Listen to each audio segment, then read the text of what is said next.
You know that thing that certain people have? It's when someone walks into a room and they just have that energy. They're magnetic. You notice them. You want to be around them more. You want to get to know them more. I really don't think that energy is something that is random.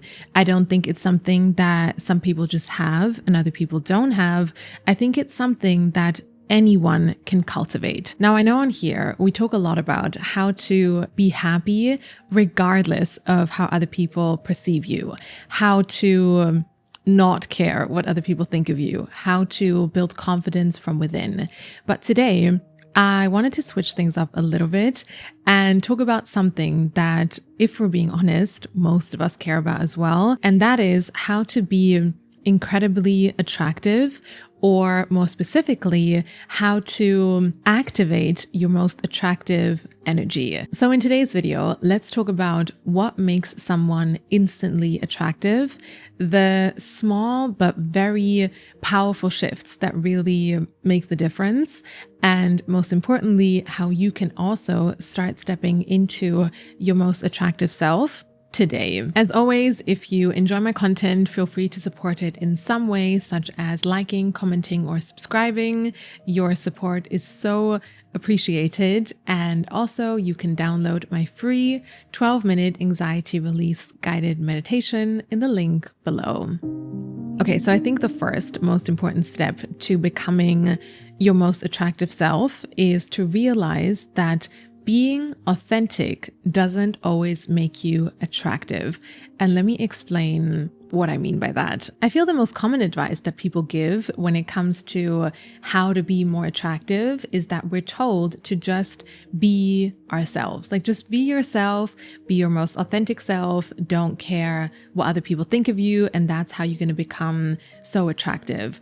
Now, even though I partly agree with that, I would also really like to challenge this idea when we say to be attractive, you just have to be authentic, because the version of you that you think is your most authentic self might not actually be your most attractive self, and that's okay. Now, I'm not saying that because I think who you are authentically is not attractive. I'm saying that because from my experience and from what I've seen, what many of us call authenticity is often just unprocessed trauma or unresolved patterns that we hide behind this idea of authenticity. So for example, you might think you being authentic is you vocalizing what upsets you in someone else the minute you feel it, because that's you being open and honest.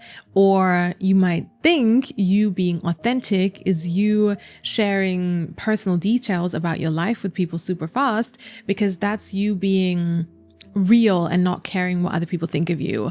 Or you might think you being authentic is you being super open about your insecurities and your triggers, because again, that's you being authentic and you not caring what other people think of you. But here's where I've also really had to realize, just because something is real to you doesn't always mean it's also true to you, because so much of how we show up in the world is affected by our survival patterns that we've learned, and our emotional reactivity that we haven't figured out, and our unhealed wounds. So when you walk through the world and you say, I'm just going to be my most authentic self, and that's going to be my most attractive self, what ends up happening is that you end up being authentic to a version of yourself that is not your truest self. It's not your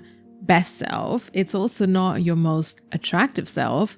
It's just your most familiar. So for example, in the past, I felt that my authentic self was someone who shared personal details about my life and my past with people super easily when I felt connected to them, because I thought that was me just being real and open and honest.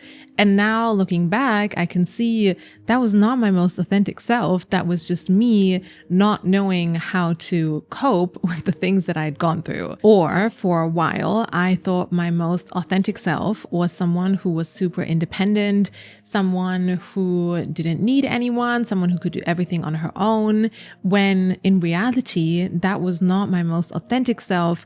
That was just me having learned not to rely on people because I felt I had been let down too many times. So the version of me that I was calling my most authentic self and the version of me that felt the most authentic to me in that moment was really just a collection of behaviors that I'd picked up to survive or to cope with whatever was going on around me.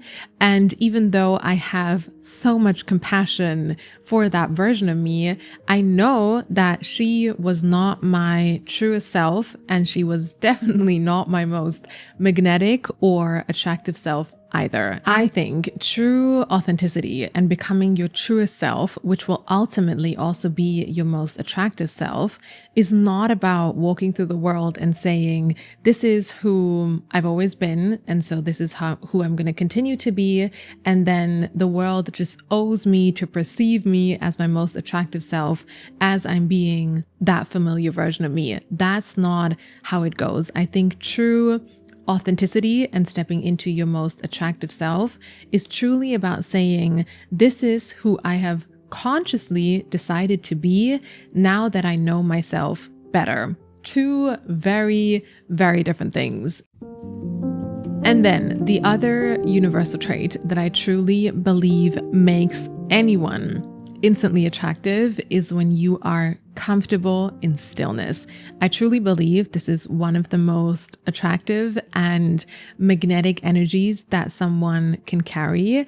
And let me explain why. If you think about it, especially nowadays, so many of us are struggling being comfortable in stillness because we are all constantly scrolling or checking something or doing something. And especially with phones and social media and the internet, we are all constantly watching something or doing something or being distracted or entertained in some way. And so even though sometimes we don't even realize it anymore, many of us are struggling with being comfortable in stillness. And there is this underlying anxiety almost that kicks in the second we're alone, the second no one's texting us back, the second we don't have a phone to check, the second we're just sitting with ourselves. We don't know how to handle it anymore. But from my experience, to activate your most attractive energy, you have to become comfortable in stillness. Why? Because stillness reveals what's truly going on within you in a way that you cannot fake or you cannot hide behind. So for example, let's say you go on a date and you seem so confident. You are charming, you know what to say and what not to say, you know how to be funny, you know how to connect with the person. You seem so confident, but when you come home and you don't receive a text from the other person right away saying that they enjoyed your company so much and they want to see you again, and you don't know how to handle that void, that silence because of all of the thoughts that start coming up in your mind, that silence will reveal where your confidence actually lies. Or another example, let's say you are the biggest hustler, always working, always productive, always on top of things, always organized.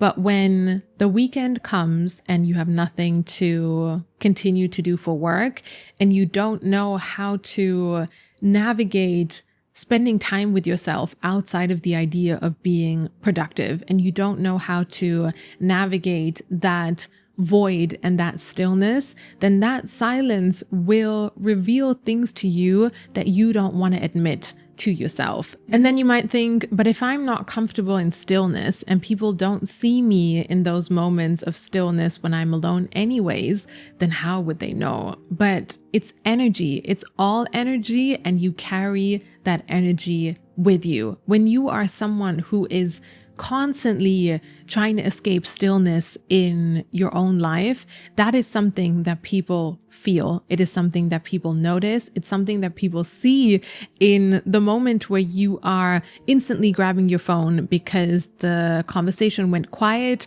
and you don't know how to handle the silence. People will feel it when they see that you can't really hold eye contact for more than a few seconds.